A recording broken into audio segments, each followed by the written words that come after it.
В этом обновлении оружие падает уже готовым. Проведен реворк тотемов, появилась торговля между игроками, новый остров за туманом, башня Джотара как новая осада, дроны-грабители, злобные издевки с магией и целая волна хотфиксов. Хей йоу, с вами Xyler. P15 уже выкатили, так что погнали разбираться, что интересного нам завезли. Первое. Оружие прямо с земли. Раньше все сводилось к одному ритуалу. Нафармить фрагменты, прибежать к гигажончине, поставить на крафт, подождать какое-то время, и только после этого можно опробовать оружие. Теперь все иначе. Любой враг может выронить готовое оружие прямо на землю. Подобрал и сразу в бой. Никакого ожидания. Хотелось бы так сказать. Я не знаю, почему об этом не подумали, но было бы куда удобнее прямо из инвентаря менять оружие. Сейчас же все завязано на арсенале в ночном чертоге, что очень замедляет процесс. Что важно знать о новом луте. Предпросмотр перед подбором. Прямо в мире можно увидеть параметры лежащего оружия до того, как его поднять. Качество, закалка в виде пиктограмм и происхождение. Разбор на месте. Оружие с плохими закалками можно уничтожить там, где оно лежит. Зажимаем кнопку и получаем ресурсы для крафта. В зависимости от качества при разборе будут разные материалы. Глобальный уровень оружия. Теперь прокачка оружия привязана к аккаунту, а не к конкретному экземпляру. Прокачали грин до 30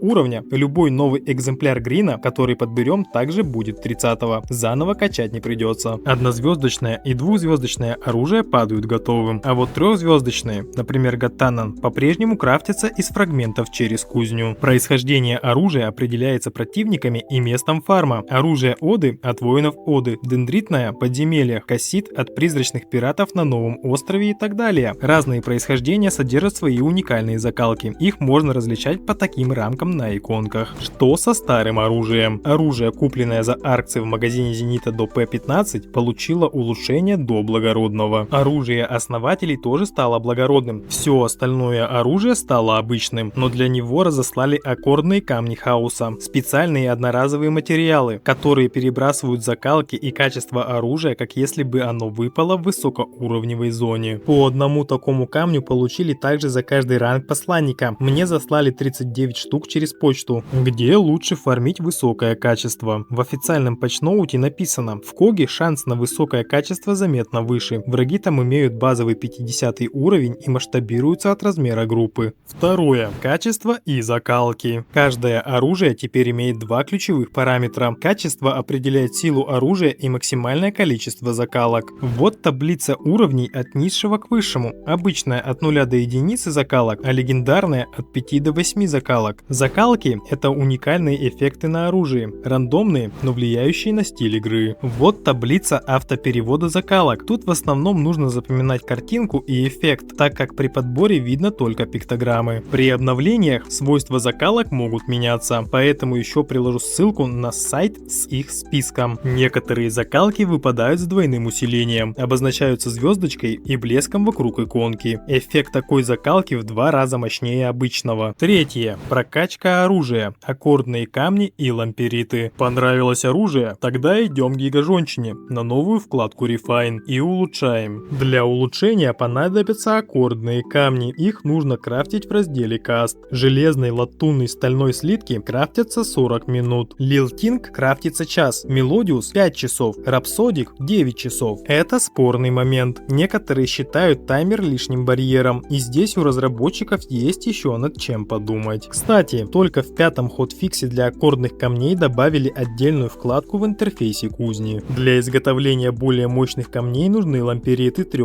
типов: Glow, Амбер и Fire лампериты. Лампериты изначально были редкими и сложными в получении. Разработчики быстро среагировали через хотфиксы. Теперь для ковки аккордовых камней требуется вдвое меньше ламперита. Выпадают при разборе благородного, суверенного и легендарного оружия. Добавлены в обычные и редкие сундуки подземелий. Амбер в редких сундуках подземелий 15 уровня и выше, Fire в редких сундуках 25 уровня и выше. При каждом улучшении теперь гарантированно добавляется минимум 2 новые закалки. При улучшении до легендарки всегда должно быть 8 закалок. Чем выше ранг доверия с гигажонщиной, тем больше аккордных камней доступно. Ранг поднимается за первый крафт каждого нового рецепта и за первое улучшение каждого оружия в новый тир. Со временем хотят расширить прогрессию гигажонщины по аналогии с тем, как расширили Орлика в P14. Как минимум, будущее расширение предполагает более тонкую настройку закалок, то есть появится возможность менять закалки на определенные. При разборе есть небольшой шанс получить аккордный камень, соответствующий качеству оружия. Вообще, мне нравилась идея дропа оружия на землю, так как в играх по типу Dark Souls и Elden Ring многое оружие лежит просто в мире или тоже падает с противников. Но тут прикрутили рандомную систему закалок, которая на данный момент больше зависит от удачи, а не от тонкой настройки. Это как раз таки и раздражает. Не знаю как у вас, а у меня пока в основном падает оружие с закалками, которые в этом оружии не нужны, а при улучшении такая же картина, например лук с усилением от репоста. Разработчики обещают систему перебора закалок, которая даст более тонкую настройку, но как мне кажется, если вы уже выкатываете такое полноценное обновление, то зачем переносить одну из основных фич системы на будущее? Непонятно. Сейчас это снова выглядит как экспериментальное половинчатое обновление. Четвертое. Реворк тотемов. Наши старые тотемы удалили, вместо них выдали гармонию в качестве компенсации. Всего в игре теперь 27 видов тотемов. На экран вывел таблицу с автоматическим переводом тотемов, ссылку тоже оставлю. Теперь разделение на 3 зоны. Дух – зеленая зона, милосердие – синяя зона, храбрость – красная зона. Тотем можно вставить в любой слот, но совпадение по добродетели усиливает эффект. В противном случае эффект слабее. В интерфейсе теперь отображается непосредственно модифицируемое оружие. Тотемы теперь больше направлены на руны и кару. Эффекты могут срабатывать при активации руны и при притяжении кары. Билды, завязанные на тотемы и руны, ощущаются сейчас как лютый разнос даже в коге. Починили кару. Теперь заряды за кару с мертвых врагов тоже засчитываются. Добавлен иммунитет к урону во время активации рун. Некоторые тотемы после выхода оказались слишком сильными. Разработчики уже скорректировали баланс в хотфиксах. Новые тотемы получаем точно так же, как и раньше. Очарованием животных в мире. Также тотемы теперь стакаются в арсенале и инвентаре. Пятое. Прощайте литы. Свобода добродетелей. Литы добродетелей, введенные в P14.5, убрали. Теперь перераспределять добродетели можно бесплатно и в любой момент. Никаких расходников. Просто двигаете ползунок и смотрите, как меняется соответствие к снаряжению прямо в интерфейсе. Шестое. Торговля. Наконец-то торговля добралась до Альки. Для доступа нужно включить двухфакторную аутентификацию на официальном сайте, а также согласиться с условиями торговли в игре. Торговать можно в анклавах или у мировых деревьев. Подходите к другому игроку, открываете колесо эмоций и вызываете торговлю. Что входит в сделку? Оружие, броня,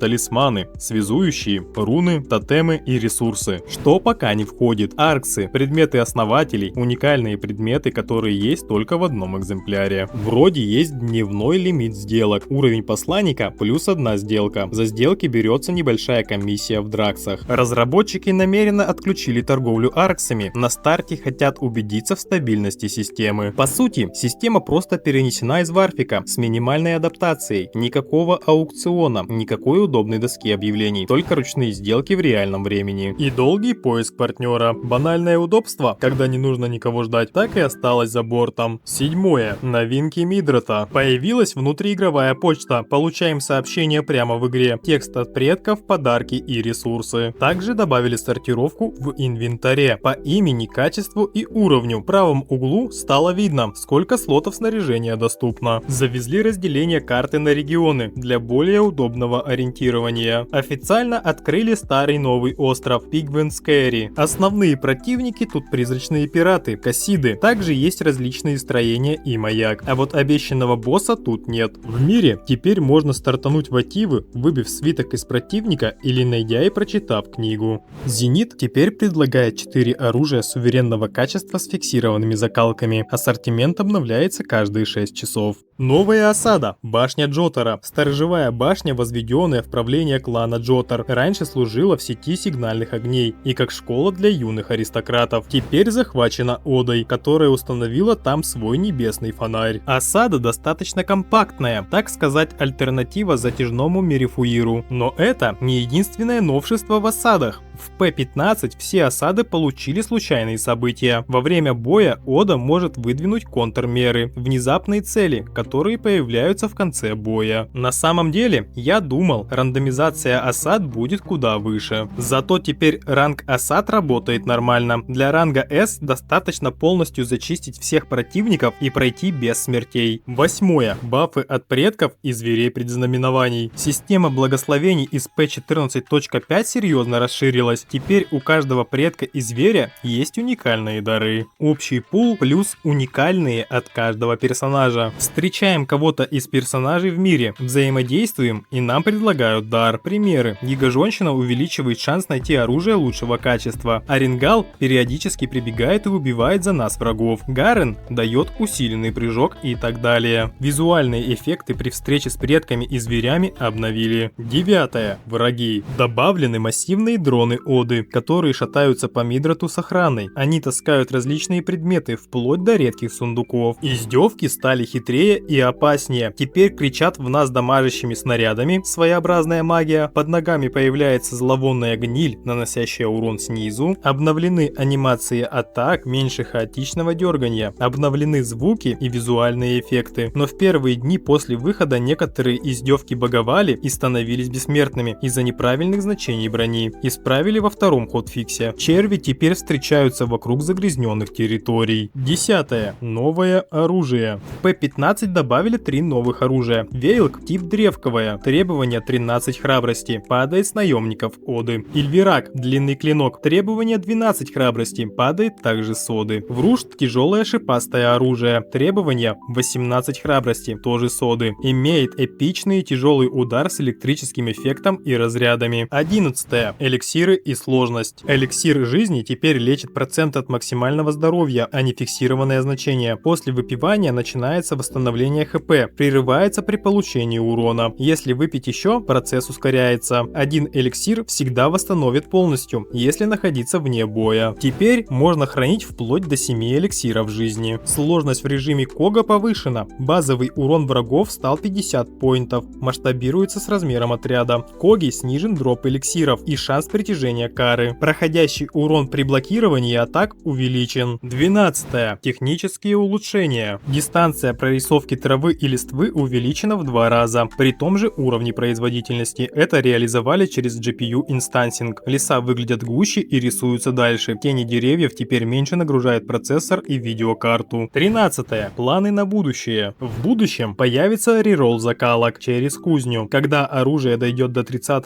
уровня, можно будет манипулировать закалками, вытаскивать их, перебрасывать, заменять. Как именно, пока не уточняли. В следующих обновлениях планируют ежедневные задания при входе. Зашли в игру, получили задания, выполнили, получили награды. Похоже на награды за вход в Warframe, только тут не просто за вход, а за выполнение заданий. TennoCon пройдет 11 июля. Разработчики намекают, что кроме девчика будет кое-что еще. Маунтов планируют показать там же. На трансляциях разработчики частенько говорят про бороды. В этот раз еще сказали, что хотят улучшить качество существующих причесок через новую технологию самозатенения. По пакту некроманта новостей нет. Что ж, П-15 это патч-конструктор. Амбициозных идей хоть отбавляй, но доброй половине из них не хватает завершенности. Разработчики перекроили лута-систему, тотемы, прогрессию, но при этом оставили ключевые механики в статусе «доделаем позже». И в этом главная двойственность обновления. С одной стороны, изменения, которые работают уже сейчас и радуют. Оружие падает готовым, тотемы и руны в связке дают лютый разнос в бою, а появление торговли и внутриигровой почты закрывает старые просьбы сообщества. С другой стороны, именно в ключевых точках разработчики не дотянули. Система закалок это чистая рулетка, где удача решает все, а обещанный реролл остается где-то за горизонтом. Сменить оружие в поле нельзя, только через арсенал в чертоге, что убивает мгновенность подбора. Крафт аккордных камней на таймерах, еще и торговля торговля перенесена без существенных улучшений в удобстве. Но не стоит забывать, что игра все еще на стадии тестирования и многое могут допилить, на что я и надеюсь. А как вам P15? Успели найти хорошие закалки? Какое оружие вам нравится больше всего? Может, я что-то упустил и вы заметили? Пишите в комментариях. Спасибо за просмотр. Ставь лайк и подписывайся. Это помогает продвижению канала и личной мотивации делать полезные видео. С вами был Xyler. Удачи в фарме и до новых встреч.